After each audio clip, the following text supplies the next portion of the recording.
तो शुरुआत में हमें एक प्लेन दिखाया जाता है जिसमें बहुत सारे मुसाफिर बैठे थे और ये प्लेन एक समंदर पर से होता हुआ अपनी मंजिल की तरफ आगे बढ़ रहा था। प्लेन के सारे मुसाफिर किसी भी खतरे से बेफिक्र होकर बातें कर रहे थे और अपना सफर एंजॉय कर रहे थे, मगर वो ये नहीं जानते थे कि कितना बड़ा खतरा उनकी तरफ बढ़ रहा है। तब एक छोटी बच्ची अपने डैड से पूछती है कि हमें कितना वक्त लग जाएगा पहुंचने में। इस पर उसके डैड कहते हैं कि अभी हम समंदर के ऊपर से गुजर रहे हैं, बेटा काफी वक्त लग जाएगा। वो बच्ची फिर खिड़की से बाहर देखने लगती है। बाहर उसे कुछ ऐसा दिखता है जिसे देखकर वो दंग रह जाती है। दरअसल उसने आसमान में उड़ती हुई शार्क्स देख ली थी। फिर वो ये बात अपने डैड को बताती है कि मैंने आसमान में उड़ती हुई शार्क्स को देखा, जिस पर उसके डैड यकीन नहीं करते। कहते हैं कि शार्क तो पानी में होती है तो भला वो उड़ कैसे सकती है। प्लेन में बैठा एक आदमी अपने कैमरा से बाहर की वीडियो बना रहा था।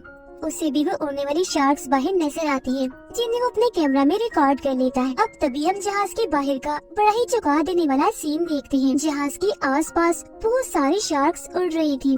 शार्क्स पर अजीब तरह के लोग भी सवार थे जिन्होंने फौज की वर्दी पहनी हुई थी। जिसके बाद शार्क्स पर बैठे वो लोग प्लेन पर कूदकर हमला कर देते हैं। पायलट्स को भी अपने सामने एक बड़ी सी शार्क दिखती है जो देखकर उनकी होश उड़ जाती है और फिर अगले ही पल वो शार्क सामने से उन पर हमला करके उन्हें खा जाती है। अब शार्क पर बैठे लोग जो प्लेन के अंदर आते हैं तो हमें पता चलता है कि कोई आम इंसान नहीं है बल्कि ये ज़ॉम्बीज़ हैं। लोगों में आते ही वो अंधाधुंध गोलियां चलाने लगती हैं जिससे बहुत सारे लोगों की जान चली जाती है। वो ज़ॉम्बीज़ फिर बहुत से लोगों को सर ही दर्द से अलग कर देते हैं। कुछ लोगों के चेहरों पर जिस्मों के अंदर हथियार घुसा कर उन्हें बड़ी बुरी मौत देते हैं, जिससे प्लेन में हर तरफ खून ही खून फैल जाता है। ये सारा खून खराबा सिर्फ ये ज़ॉम्बीज़ ही नहीं कर रही थी बल्कि इनके शार्क्स भी कर रही थी, क्योंकि वो भी इनकी तरह खूनखार और जालिम है। ये सब आदमखोर है। एक शार्क एक आदमी पर हमला करके बड़ी बेरहमी से उसे खा जाते हैं। ज़ॉम्बीज़ अभी भी नहीं रुकते, किसी का सर काट कर किसी का चेहरा काट कर वो सबको बहुत बुरी मौत देते हैं। कुछ ही मिनट में वो प्लेन का ये भयानक नजारा बना देते हैं। अब जाहिर है ऐसा होने से प्लेन भी तबाह हो जाता है और क्योंकि यही वो ज़ॉम्बीज़ और उनके शार्क्स करने आए थी तो मकसद पूरा होने के बाद वो यहाँ से चले जाते। अब यहाँ सवाल ये उठता है कि ये ज़ॉम्बीज़ और शार्क्स कहाँ से आई, ये कौन है और लोगों पर इतनी बेरहमी से ये हमला क्यों कर रही है, इस बारे में हमें आगे पता चलेगा। अब इसके अगले सीन में हमें न्यूयॉर्क शहर दिखाया जाता है जब हम एक प्राइवेट कंपनी को देखते हैं जो अमेरिकन आर्मी के लिए काम करती है। ये आर्मी को पूरी सिक्योरिटी, कमांडर्स और सिपाही देती है। अब हम इस कंपनी के मालिक को देखते हैं जिसका नाम रेक्टर है। वो एक प्रोफेसर भी है जो काफी बूढ़े लग रहे थे क्योंकि उनकी उम्र लगभग 105 साल थी। वो फिर एक अजीब सा इंजेक्शन जैसे खुद को लगाते हैं तो कंपनी का सिस्टम उनकी उम्र 105 साल की बजाय सिर्फ 75 साल बताता है, मतलब कि असली उम्र से बहुत ही कम। जाहिर है उम्र कम हो गई थी तो वो अब थोड़ा चलने फिरने के काबिल हो गई थी जो वो 105 साल की उम्र में नहीं कर पा रही थी। अब प्रोफेसर रेक्टर ठीक हो गई थी तो अपनी छोटी बेटी के साथ प्लेन पर होने वाली उस हमले की वीडियो देख रही थी और ये वो वीडियो थी जो प्लेन के उस मुसाफिर ने अपने कैमरा में बनाई थी, जिसमें वो ये समझ पाती है कि कोई अजीब ताकत है जो दुनिया को अपने होने का एहसास करवाना चाहती है और ये बताना चाहती है कि हम वापस आ गए हैं दुनिया पर राज करने के लिए। इसके बाद सीन कट होकर आता है एक औरत पर जो और कोई नहीं बल्कि प्रोफेसर रेक्टर की बड़ी बेटी है जिसका नाम डेबला है। असल में रेक्टर की कंपनी को इस बर्फीले इलाके में एक बहुत ही बड़े समुद्री जहाज के सिग्नल्स मिले थे जिसे चेक करने डेबला यहाँ आई थी, क्योंकि कंपनी के मुताबिक ये जहाज 100 साल से भी पुराना है जो जरूर नाजी फौज ने इस्तेमाल किया होगा, यानी हिटलर के दौर का होगा ये जहाज। फिर जैसे डेबला उस जहाज के पास पहुंचती है तो उसे देखकर वो काफी हैरान रह जाती है क्योंकि आज से पहले उसने इतना बड़ा जहाज पहले कभी नहीं देखा था। वो फिर इस जहाज के अंदर जाती है चेक करने। यहाँ उसे बहुत सारे लाशें दिखती है जो खून में लथपथ थी और फिर अगले ही पल देखते ही देखते बहुत सारे ज़ॉम्बीज़ वहाँ आकर डेबला पर हमला कर देती है। उन्होंने फौज की वर्दी पहनी हुई थी, मगर डेबला क्योंकि काफी बहादुर थी, लड़ना उसे काफी अच्छे से आता था तो वो भी उनका काफी मुकाबला करती है। दो ज़ॉम्बीज़ को तो वो ऐसे ही टांग से मारकर दूर गिरा देती है। एक ज़ॉम्बी फिर जैसे उस पर हमला करने वाला होता है तो वो उसके सर में तेजधार चीज घुसाकर उसका खात्मा कर देती है, जिसके बाद वो सारे ज़ॉम्बीज़ जिन्होंने उस पर हमला किया था वो मारे गए थे। अब तक वो जान चुकी थी कि ये कोई आम जहाज नहीं है बल्कि कोई तो बात है, इसीलिए वो छुपते छुपाते बड़े चौकन्ना होकर आगे बढ़ रही थी। अब डेबला के सूट पर एक कैमरा लगा हुआ था जिस वजह से यहाँ का सब कुछ उसके डैड रेक्टर भी देख पा रही थी। अब जब वो आगे बढ़ती है तो एक जगह उसे बहुत सारे जहाज दिखते हैं जो काफी पुराने मॉडल की थी, जिसका मतलब साफ था कि ये भी कई 100 साल पुरानी है। वो फिर जब एक कमरे के पास पहुँचती है तो उसे बड़ा ही अजीब नजारा दिखता है। उसे हजारों की तादाद में नाजी फौज की वर्दी में ज़ॉम्बीज़ दिखाई देते हैं थे जो सबकी सब लटकी हुई थी। उनको एक मशीन से जोड़ा गया था पाइप के जरिए। ये एक ऐसी मशीन थी जो या तो उनके जख्म दोबारा से ठीक कर देगी या अगर कोई ज़ॉम्बी मर गया है तो उसे दोबारा से जिंदा कर देगी। जो प्रोफेसर रेक्टर अपनी बेटी डेबला से कहती है कि ये मुझे अपने माजी से, अपने गुजरे हुए वक्त से जुड़ा हुआ लगता है। मुझे कुछ गड़बड़ लग रही है, कुछ भी ठीक नहीं लग रहा, इसलिए जल्द से जल्द कैसे भी करके वहाँ से फौरन निकलो। अभी सुनकर जैसी डेबला वहाँ से निकलने के लिए भागती है तो वो और भी हैरान कर देने वाली चीज सीखती है। उसे वहाँ आम साइज की निस्बत बहुत ही बड़े शार्क्स दिखती हैं जो हवा में उड़ रही थी और काफी खूंखार लग रही थी क्योंकि ये भी दरअसल ज़ॉम्बी शार्क थी। अभी डेबला ये सब देख ही रही थी कि तभी अचानक एक ज़ॉम्बी डेबला पर हमला कर देती है। ये ज़ॉम्बी असल में इस पूरे ज़ॉम्बी फौज की कमांडर है और क्योंकि वो काफी बहादुर थी, डेबला की निस्बत उसे लड़ना काफी अच्छे से आता था, इसीलिए वो उसे खूब मारती है और काफी भारी पड़ जाती है उस पर। वो फिर एक इंजेक्शन डेबला को लगा देती है जिससे वो फौरन बेहोश हो जाती है। मगर वो ज़ॉम्बी डेबला को मारती नहीं बल्कि उसे ऐसे जिंदा छोड़कर वो यहाँ से चली जाती है। अब जैसे उसे होश आती है तो वो यहाँ से निकलने के लिए बाएं की तरफ भागती है जहाँ उसे आसमान में बहुत सारे शार्क्स उड़ते हुए दिखती हैं। मगर थोड़ी दूर जाने के बाद वो सारे शार्क्स इनविजिबल हो जाती हैं, यानी कि वो हवा में रहती तो है मगर सिर्फ दिखना बंद हो जाती है। और अब वो जहाज देखते ही देखते बर्फ के अंदर जाने लगता है जिसके बाद वो भी इनविजिबल हो जाता है। अगले सीन में हम रेक्टर की कंपनी की लैब को देखते हैं जहाँ पर डेबला को लाया गया था क्योंकि उसकी जान वहाँ से बचा ली गई थी। मगर जब से वो होश में आई थी वो ठीक महसूस नहीं कर रही थी। उसे अपने अंदर ज़ॉम्बी वाले सिम्टम्स लग रही थी, मतलब कि उसे ऐसा महसूस हो रहा था जैसे वो भी अब एक ज़ॉम्बी है। असल में ज़ॉम्बीज़ की कमांडर ने डेबला को जो इंजेक्शन लगाया था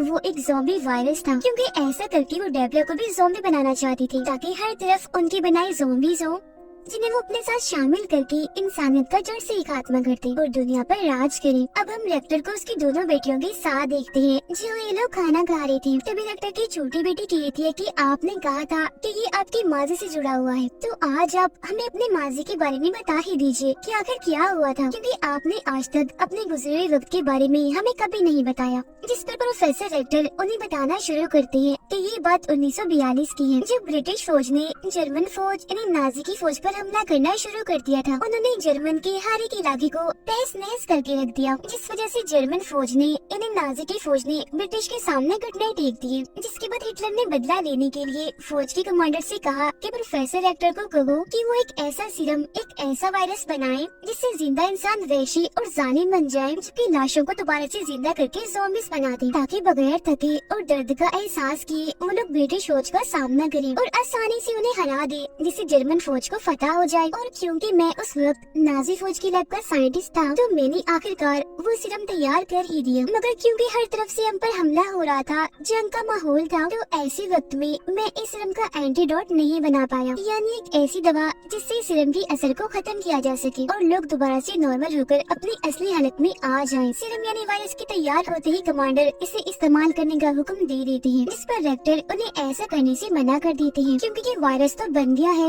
मगर इसका एंटीडोट नहीं बना, जिस वजह से वो सारे फौजी और लोग जिन्हें ये सीरम दिया जाएगा जो इस वायरस का शिकार हो जाएंगे उन्हें दोबारा से ठीक नहीं किया जा सकेगा, जिस वजह से वो लोगों के लिए खतरा बन जाएंगे।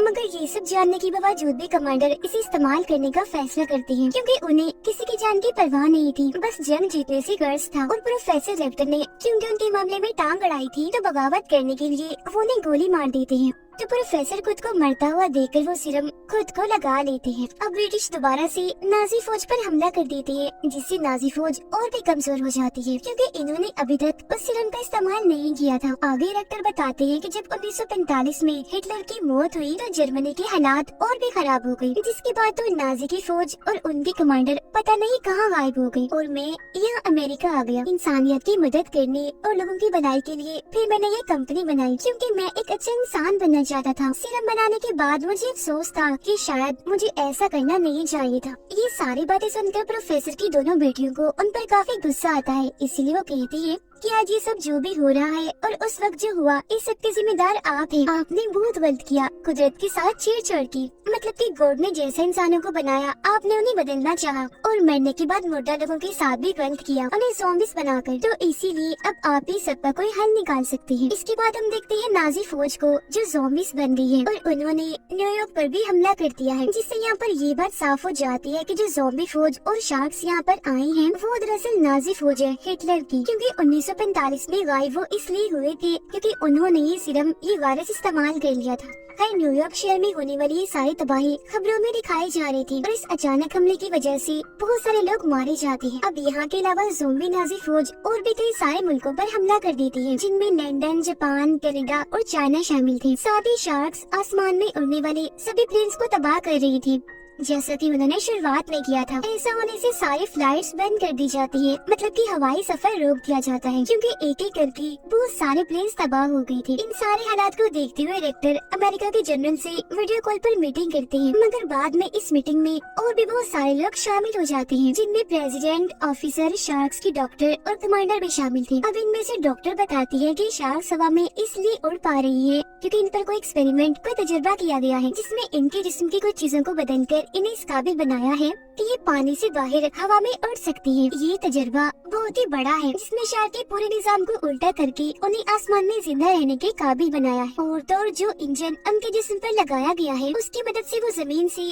4000 की बुलंदी पर उड़ सकती है। एक्सपेरिमेंट की वजह से शार का जिस्म इतना सख्त और इतना मजबूत हो गया है कि उनके जिस्म पर किसी गोलीबारी बारूद का कोई असर नहीं होगा, जिसका मतलब साफ है कि इनको मारना नामुमकिन है। अगर हमें इनका खात्मा करना है तो हमें भी इन जैसे हैवान और राक्षस बनाने होंगे, जिन्हें हम कंट्रोल करके इन पर हमला करवाएंगे। ये बात सुनकर ऑफिसर मना कर देते हैं, कहते हैं कि इस मुश्किल से निकलने का ये कोई अच्छा हल नहीं है, जिसमें कि हमें एक राक्षस को मारने के लिए दूसरा राक्षस बनाना पड़े, क्योंकि अगर वो राक्षस जिसे हम कंट्रोल करेंगे वो हमारे काबू से बाहर हो गया, तब हम क्या करेंगे। मगर अमेरिका के प्रेसिडेंट और जनरल ये चीज करने की इजाजत दे देते हैं। वो रेक्टर को कहते हैं कि तुम्हें इजाजत है, बना लो राक्षस जो इन सबका खात्मा करते। एयरपोर्ट पर हम देखते हैं कि काफी दिन के बाद, क्योंकि फ्लाइट खोल दी थी तो काफी रश था और तो और फ्लाइट में देर भी हो गई थी, जिस वजह से वहाँ बैठे मुसाफिरों को काफी गुस्सा आ रहा था। और फिर तभी एक औरत देखती है कि न्यूयॉर्क जाने वाली फ्लाइट बिल्कुल तैयार है, जो देखकर वो सभी लोग बहुत खुश हो गई थी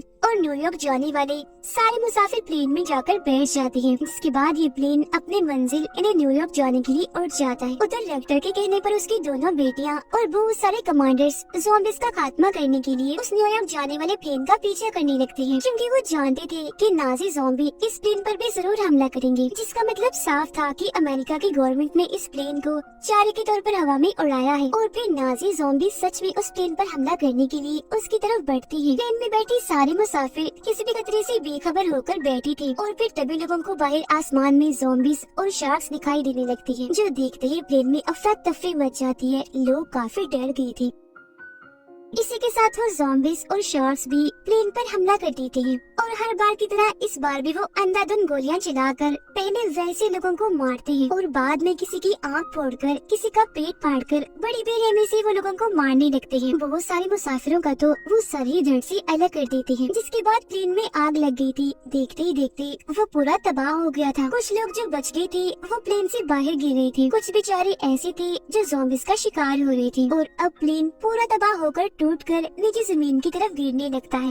दूसरे प्लेन में कमांडर रेक्टर की बेटी को एक बॉक्स देता है, कहता है इसमें वायरस का एंटीडोट है, इसे भी रेक्टर ने ही बनाया है, क्योंकि उन्हें लग रहा था कि हो सकता है डेबला भी ज़ॉम्बी बन जाए और अपने काबू से बाहर हो जाए, तो ये उसे लगा देना। जिसके बाद उसकी बेटी अपने डैड रेक्टर से बात करती है, कहती है कि अगर आपने ये एंटीडोट पहले बनाया होता तो शायद आज सब कुछ ठीक होता, दुनिया इतने बड़े खतरे में ना पड़ी होती। और आज आप लोगों ने क्या किया, मासूम लोगों को ज़ॉम्बीज़ का चारा बनाकर बहुत गलत किया। जिस पर रेक्टर कहते हैं कि हाँ मैं मानता हूँ कि हमने फैसला बहुत बुरा किया है, मगर ऐसा करना हमारी मजबूरी थी। इसके बगैर हम ज़ॉम्बीज़ तक कभी नहीं पहुँच सकते थे और अब जो मैं करने जा रहा हूँ मैंने वो कभी करने का सोचा भी नहीं था, क्योंकि इसके बगैर उन सब का मुकाबला करना मुश्किल है। हो सकता है कि मैं कोई राक्षस बना दूं। अभी इनकी बातें चल ही रही थी कि तभी नाजी ज़ॉम्बीज़ इनके प्लेन के पास पहुंच ही जाते हैं। वो उन पर हमला करने के लिए बस तैयार ही थे कि तभी डेबला ज़ॉम्बी बन जाती है और जाकर प्लेन का दरवाजा खोल देती है। जिसके बाद सारे ज़ॉम्बीज़ प्लेन के अंदर आने लगते हैं। अंदर आते ही वो सब लोगों पर हमला कर देते हैं। हालांकि कमांडर्स ज़ॉम्बीज़ का मुकाबला करते तो हैं, मगर वो क्योंकि काफी खूंखार खतरनाक थे तो उनसे लड़ना इतना आसान नहीं था। इसीलिए ज़ॉम्बीज़ बहुत सारे कमांडर्स को भी अपना शिकार बना लेते हैं, जिसकी वजह से से शार्क्स भी प्लेन को तबाह कर रही थी। मतलब कि ये नाजी ज़ॉम्बीज़ पूरी तरह से